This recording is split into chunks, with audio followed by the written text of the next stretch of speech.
ये कहानी एक सच्ची घटना पर आधारित है। यह कहानी जम्मू कश्मीर की है, जहां पर हर साल लाखों व्यक्ति घूमने आते हैं। जहां पर सिख, ईसाई, हिंदू, मुस्लिम और अन्य जातियों के लोग भी घूमने के लिए आते हैं। वहीं इस साल कुछ अलग वहां होता है। जब वहां लोग कश्मीर घूमने के लिए आए तब वहां कुछ ऐसा होता है जिसकी उम्मीद कभी किसी ने नहीं की थी। वहाँ कश्मीर में क्या हुआ था, यह जानने के लिए यह वीडियो आप पूरा देखें। डैडी, मेरी स्कूल में छुट्टियाँ बढ़ गई है। आप हर साल कहते हो कि तुम्हें छुट्टियाँ में घुमाने लेकर जाऊंगा, पर आज तक ऐसा कभी नहीं हुआ कि आप हमें घुमाने लेके गए। लेकिन इस बार ऐसा नहीं होगा, आप हमें इस बार घुमाने लेकर चलेंगे। हाँ रवि बेटा, तुम बिल्कुल सही कह रहे हो। मैं आज तक इनको बोल बोल कर थक गई हूँ, लेकिन यह हमें कहीं भी कभी घुमाने नहीं लेकर गए हैं। कभी बोलते हैं ऑफिस में काम बहुत है और कभी बोलते हैं कि पैसा नहीं है। ये हर बार कुछ ना कुछ बहाना बना लेते हैं, पर मैं इस बार कोई भी बहाना नहीं बनाने दूंगी। रवि के पापा, आपको तो इस बार घुमाने लेकर जाना ही पड़ेगा, नहीं तो मैं अपने बेटे को लेकर खुद ही घूमने के लिए चली जाऊंगी। अरे सोना, तुम तो समझदार हो ना। रवि तो बच्चा है, वो ऐसी जिद करता है, लेकिन तुम क्यों जिद कर रही हो? तुम्हें तो पता है ना कि इस बार मेरा हाथ बहुत टाइट है और ऑफिस में मेरे काम भी बहुत हैं। तो फिर हम घूमने कैसे जा सकते हैं? और मैंने बॉस से तो तुम्हारे लिए एक बार छुट्टी मांगी भी थी, लेकिन बॉस ने छुट्टी नहीं दी। अब तुम ही बताओ, हम घूमने कैसे जाएं? मुझे कुछ नहीं पता, छुट्टी मिले या ना मिले, आप हमारे साथ घूमने चल रहे हो या ना, बस इतना बता दो आप मुझे। अगर नहीं चल रहे हो तो मुझे ये भी बता दो, क्योंकि मैं फिर रवि को लेकर खुद ही चली जाऊंगी हम दोनों घूमने। माँ, आप ये ठीक कह रही हो। डैडी तो हमें घुमाने नहीं लेकर जाएंगे, इससे अच्छा हम दोनों ही घूम कर चले आएंगे। अरे नहीं नहीं रवि बेटा, घुमाने तो मैं ही लेकर जाऊंगा तुमको, और चाहे बॉस छुट्टी दे या ना दे मुझे। सबसे पहले तो मेरी फैमिली है, उसके बाद ही कोई काम, और उसके बाद ही हमारा बॉस है। चलो सोना, जल्दी से पैकिंग कर लो तुम, अब टाइम वेस्ट ना करो। अरे पापा, पहले ये तो बता दो कि हम लोग घूमने कहाँ जा रहे हैं।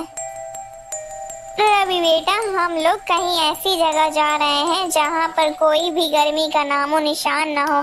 चलो रवि बेटा, अब तुम जल्दी से गेस करो कहाँ जा रहे हैं हम सब। डैडी, शिमला या मनाली जाएंगे क्या हम सब घूमने? अरे नहीं बेटा, तुम्हारे डैडी कश्मीर जाने की बातें कर रहे हैं। अरे वाह डैडी, आप मुझे कश्मीर लेकर जाओगे? अरे वाह, मुझे तो मजा ही आ गया सुनकर। वाह डैडी, मैं कितना लकी हूँ जो मैं कश्मीर घूमने जा रहा हूँ। मेरे पापा, आप कितने अच्छे हो। मेरा ऐसा एक भी कोई फ्रेंड नहीं है जो आज तक कश्मीर घूमने गया हो। बस मैं एक ही ऐसा हूँ जो पहली बार कश्मीर घूमने जा रहा हूँ। थैंक यू डैडी, मुझे कश्मीर ले जाने के लिए। अरे अब बस भी करो, अब जल्दी से पैकिंग करो, नहीं तो हमारी ट्रेन छूट जाएगी। वो तीनों फिर कश्मीर जाने के लिए अपनी अपनी पैकिंग कर लेते हैं, और उनके जैसे और भी बहुत लोग थे जो कश्मीर जाने के लिए तैयार थे, जिनमें से कुछ सिख, ईसाई, हिंदू, मुस्लिम थे। असली कहानी शुरू होती है कश्मीर जाने के बाद। रवि का परिवार और अन्य लोग भी कश्मीर पहुंच गए थे। वहां पर सभी लोग बर्फ का आनंद ले रहे थे और बहुत ज्यादा एंजॉय भी कर रहे थे वो लोग, लेकिन उन लोगों को इस बात की भनक भी नहीं थी कि उन पर आतंकी हमला होगा। तभी रवि अपने पापा को बोलता है, डैडी डैडी, बहुत ठंड लग रही है, लेकिन बहुत मजा भी आ रहा है। अब मुझे चाय पीने का मन कर रहा है और भूख भी बहुत लग रही है। नहीं रवि, अभी आपको कुछ नहीं मिलेगा, अभी आप तो चाय और रोटी खा कर आए हो। नहीं माँ, मुझे तो चाय पीनी है और रोटी भी खानी है, आप कहीं से भी अब ला कर दो। ठीक है बेटा, तुम रोना बंद करो और मैं आसपास जाकर ढाबा ढूंढता हूँ। फिर सोहन ढाबा देखने के लिए चला जाता है और वहाँ के लोगों से पूछता है कि आसपास ढाबा है कि नहीं। बहुत ढूंढने के बाद और बहुत पूछने के बाद उसे एक भी ढाबा नहीं मिलता है, पर एक व्यक्ति उसको बोलता है कि आगे जाकर पहलगांव नाम का एक गांव है, वहां पर तुमको ढाबा मिल जाएगा। वहां जाकर खाना भी खा सकते हो और बहुत घूम भी सकते हो। फिर सोहन और उसका पूरा परिवार पहलगांव की तरफ चल पड़ता है। थोड़े समय बाद वो लोग पहलगाम पहुंच जाते हैं। पहलगाम पहुंचने के बाद वे लोग सबसे पहले ढाबे पर चाय और नाश्ता करते हैं। वाह डैडी, यहाँ पर तो कितनी अच्छी नाश्ता थी। मैंने तो यहाँ पर चाय और रोटी खाकर मजा ही आ गया। अब बस मुझे घूमना है और बहुत खेलना भी है आप दोनों के साथ। नहीं बेटा, रात होने वाली है, अब हम लोग अपने होटल चलते हैं। कल सुबह आकर फिर दोबारा घूम लेंगे। और वैसे भी हम 4-5 दिन और हैं यहाँ पर, हम आराम से घूम लेंगे सारी जगह।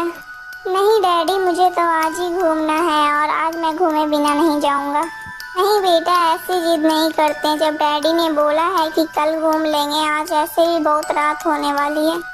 इतना सोना बोल ही पाई थी तभी चिल्लाने की आवाज़ें आती हैं और पता चलता है कि आतंकियों ने हमला कर दिया है। तभी सभी लोग इधर उधर भागने लगते हैं।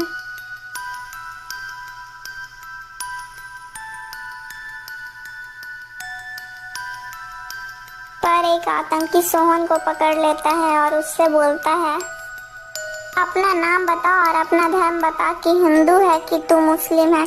सोहन उस समय बहुत ही ज्यादा डर जाता है। उसके मुंह से उस समय कुछ भी नहीं निकलता है। अरे तू बता रहा है कि तुझे गोली मारूं मैं अभी? नहीं नहीं, मुझे मत मारो, मैं बता रहा हूँ। जल्दी बता, तेरा धर्म क्या है? भैया मैं हिंदू हूँ। हिंदू नाम सुनकर सोहन की वो आतंकियों ने एक भी नहीं सुनी और उस पर बहुत गोली चला दिया। सोहन के मरने के बाद उसकी पत्नी आतंकियों से बोलती है, अब मुझे भी मार दो, मैं भी जीकर क्या करूँगी जब मेरा पति ही नहीं रहा तो। लेकिन आतंकियों ने उसको नहीं मारा, केवल उसके पति को ही मारा। ये घटना है पहलगाम की। आतंकियों ने केवल सोहन को ही नहीं मारा था, बल्कि उनके जैसे और कई लोगों को भी मारा था आतंकियों ने। और आतंकियों ने केवल हिंदू को ही मारा। और जो हिंदू झूठ बोल रहे थे आतंकियों से बचने के लिए कि मैं मुस्लिम हूँ, और आतंकियों ने सबके पैंट उतारकर चेक भी किए कि ये हिंदू है कि मुस्लिम, की उनका खतना हुआ है कि नहीं। तभी आतंकवादी उनको उसी टाइम गोली मार देते हैं। बस वो मुसलमानों को नहीं मारते हैं। आतंकियों ने यह हमला केवल कश्मीर से सारे हिंदुओं को भगाने के लिए किया था। इतना करने के बाद आतंकी सब वहां से भाग जाते हैं, लेकिन सोना रोती रहती है पर उसकी कोई मदद नहीं करता। थोड़ी देर बाद वहां पर प्रेस रिपोर्टर आ जाते हैं। सोना रिपोर्टर के आने के बाद रिपोर्टर से भीख मांग मांग के उससे गुहार लगाती है कि मेरे पति को बचा लो, लेकिन वो उसकी मदद नहीं करता, सिर्फ वो उसकी वीडियो ही बनाता है। इस असली घटना से हम लोग यही सीखते हैं कि हमें कभी भी धर्म और जाति के नाम पर किसी को मारना नहीं चाहिए, और हमें सभी को बतलाना भी चाहिए कि हमें एक दूसरे से साथ मिलकर रहना चाहिए और किसी को मारना नहीं चाहिए। दोस्तों, अगर आपको ये वीडियो अच्छी लगी तो प्लीज़ वीडियो को लाइक करके चैनल को सब्सक्राइब कर दीजिएगा। और हाँ दोस्तों, इस वीडियो को जितना हो सके उतना ज़्यादा से ज़्यादा शेयर कीजिए, ताकि इस घटना को देखकर सभी लोग और जागृत हो सकें। दोस्तों, शेयर करना बिल्कुल भी ना भूलिए। और हाँ दोस्तों, कमेंट करके ज़रूर बताइएगा कि आपको इस घटना से क्या शिक्षा मिलती है।